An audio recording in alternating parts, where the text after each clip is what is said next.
দিল্লির রাষ্ট্রপতি ভবনে সফররত বাংলাদেশের প্রধানমন্ত্রী শেখ হাসিনাকে লাল গালিচা সংবর্ধনা ও গার্ড অব অনার দেয়া হয়েছে। এর মধ্য দিয়ে ভ্রাতৃপ্রতিম দেশ ভারতের প্রধানমন্ত্রী নরেন্দ্র মোদীর কাছ থেকে উষ্ণ অভ্যর্থনা পেলেন বাংলাদেশের প্রধানমন্ত্রী। শনিবার সকালে নয়াদিল্লির ফোর কোর্টে রাষ্ট্রপতি ভবনে প্রধানমন্ত্রী শেখ হাসিনাকে আনুষ্ঠানিক এ সংবর্ধনা দেওয়া হয়।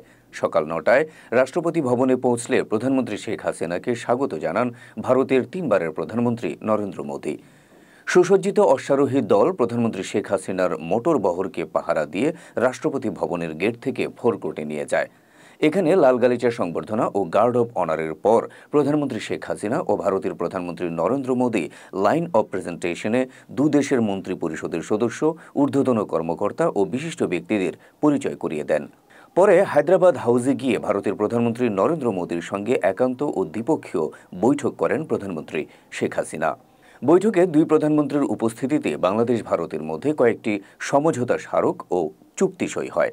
এদিকে ভারতীয় ব্যবসায়ীদের বাংলাদেশে বিনিয়োগের আহ্বান জানিয়েছেন প্রধানমন্ত্রী শেখ হাসিনা।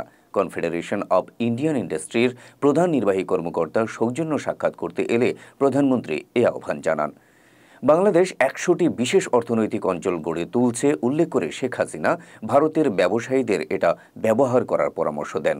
পক্ষান্তরে ভারতের ব্যবসায়ীরাও এফবিসিসিআইয়ের সঙ্গে যৌথভাবে বাংলাদেশের বিভিন্ন খাতে কাজ করার আগ্রহ প্রকাশ করেন।